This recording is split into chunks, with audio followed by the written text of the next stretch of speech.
Okay, let's start with subsidiary alliance. Subsidiary alliance क्या होती है? सहायक संधि। This policy was introduced by Lord Wellesley, who was the Governor General of India from 1789 to 1805। ये जो policy थी ये लॉर्ड वेलेस्ली द्वारा शुरू की गई, जो कि उस समय भारत का गवर्नर जनरल था, और ये इसका टेन्योर था 1789 से 1805 तक। अकॉर्डिंग टू दिस पॉलिसी, इस पॉलिसी के अनुसार the Indian rulers had to give up their armies and in return the British would protect them from foreign attacks. इस पॉलिसी के अनुसार जो भारतीय शासक थे, इंडियन रूलर्स, उनको अपनी आर्मी को छोड़ना पड़ेगा, मतलब आर्मी नहीं रखेंगे वो, और बदले में ब्रिटिश जो थे, अंग्रेज जो थे, उनको फॉरेन जो विदेशी आक्रमण थे उनसे बचाएंगे, प्रोटेक्ट करेंगे। Okay, and what is doctrine of lapse? Doctrine of lapse मतलब राज्य हड़पने की नीति। डॉक्ट्राइन मतलब रूल, लैप्स का मतलब हड़पना, लैप्स कर देना, उसको ख़त्म कर देना। This policy was introduced by lord Dalhousie, who was the governor general of India from 1848 to 1856।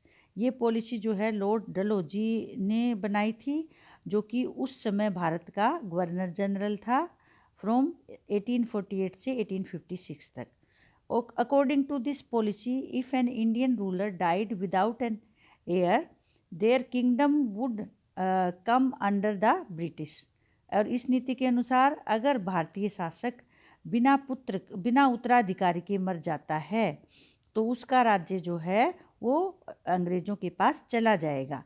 This policy did not recognise adopted sons as years.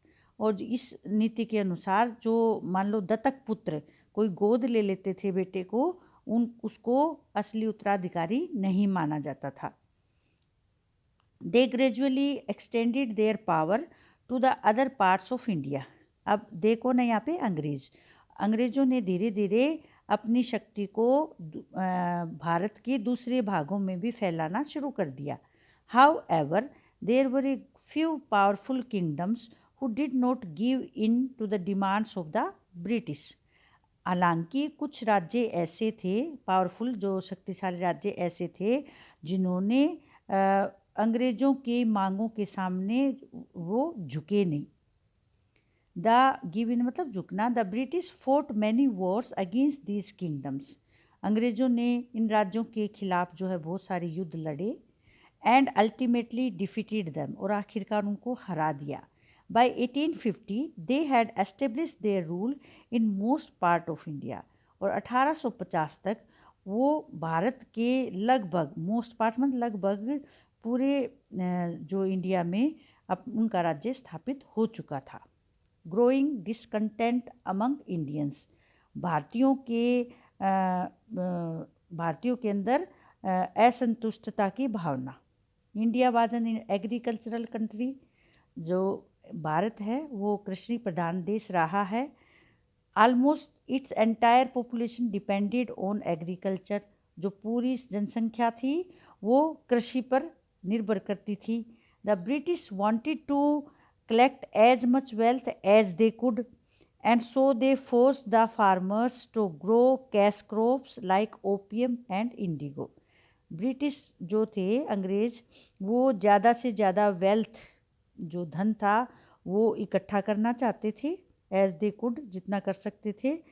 इसलिए सो दे फोर्स द फार्मर, उन्होंने किसानों को मतलब ये बलपूर्वक जो है ओपियम और इंडिगो, अफीम, ओपियम मतलब अफीम, इंडिगो मतलब नील की खेती करने के लिए उन्होंने उनको फोर्स किया, उनको दबाया।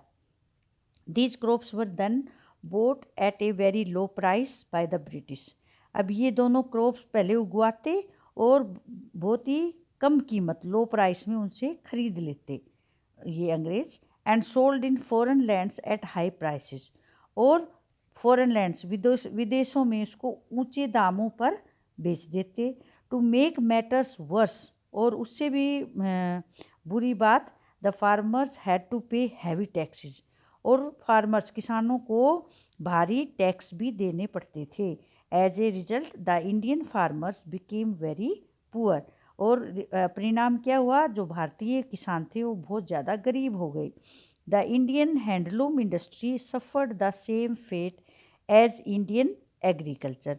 जो भारतीय हथकरघा उद्योग था, हथकरघा मतलब जो हाथ से बुनाई करने वाले थे, वो जो भी उन इंडस्ट्री थी, उद्योग थे, वो भी सेम सिचुएशन थी उनके साथ भी जैसे कि भारतीय कृषि की थी।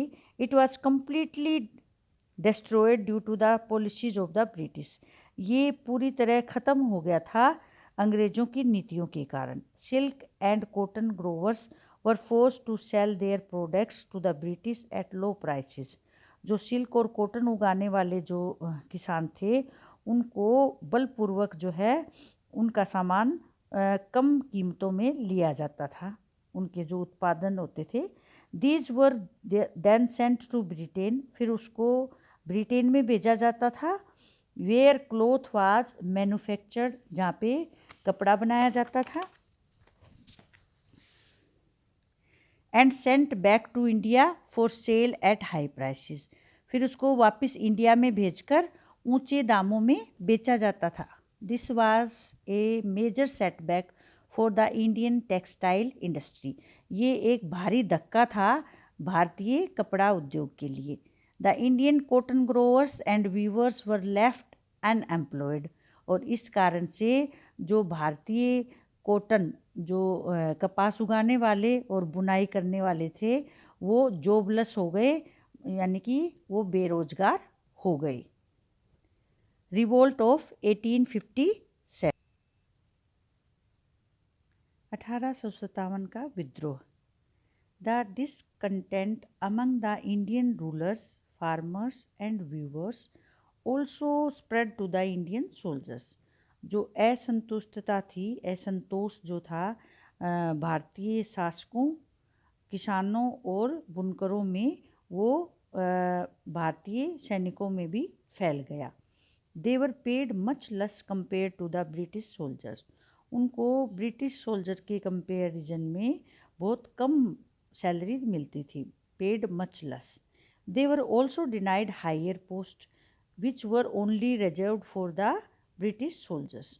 जो ऊंची पोस्ट होती थी, ऊंचे पद होते थे, वो उनको नहीं दिए जाते थे, वो केवल अंग्रेजी सैनिकों के लिए रिजर्व्ड रहते थे, यानी कि सिर्फ उनको ही आरक्षित रहते थे, उनको ही मिलते थे। The Indian soldiers were given the rank of sepoy in the British army. उनको केवल सिपोए की रैंक ही मिलती थी। However things became worse with the introduction of the Enfield rifle in the army. उसके बाद जो चीज़ें थी वो और भी ख़राब हो गई स्थिति। किसके कारण? Introduction of Enfield rifle. Enfield rifle जो है वो शामिल की गई आर्मी में, उसके बाद चीज़ें और भी ख़राब हो गई।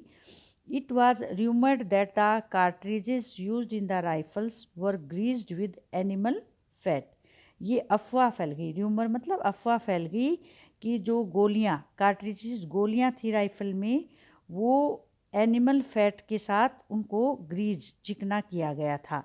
एनिमल फैट यानी कि उसकी एनिमल के फैट को यूज किया गया था, which had to be bitten off, क्योंकि उनको कार्ट्रिज को उनको दांतों से काटना होता था यूज करने से पहले।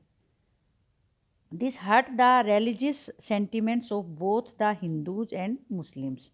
अब ये जो बात थी कि कार्ट्रिजेस पे एनिमल फैट लगा हुआ है, इसके कारण जो हिंदुओं की और मुस्लिम जो सैनिक थे, उनकी जो धार्मिक भावनाएं थी, वो उनको चोट पहुंची। The Indian soldiers refuse to use these cartridges and revolted against the British in 1857। जो भारतीय सैनिक थे, उन्होंने इन कार्ट्रिजेज को प्रयोग करने से मना कर दिया और 1857 में अंग्रेज़ों के खिलाफ जो है विद्रोह कर दिया, revolted. This revolt was also known as the revolt of 1857 और द सिपॉय म्यूटिनी। इस विद्रोह को 1857 का विद्रोह या सिपाहियों के द्वारा विद्रोह भी कहा जाता है। ये देखिए picture, a painting depicting the revolt of 1857। ये उनकी बैटल दिखा रखी है। The revolt of 1857 started in Meerut, ये मेरठ दे रखी है, ये मेरठ है, and spread to other parts of northern and central India. जो ये रिवोल्ट था 1857 का, ये मेरठ में शुरू हुआ और फिर धीरे धीरे जो है नॉर्दर्न उत्तरी और केंद्रीय भारत में फैल गया। अब बाकी जो लेसन है वो नेक्स्ट वीडियो में और साथ में एक्सरसाइज और क्वेश्चन आंसर भी डिस्कस करेंगे। ओके।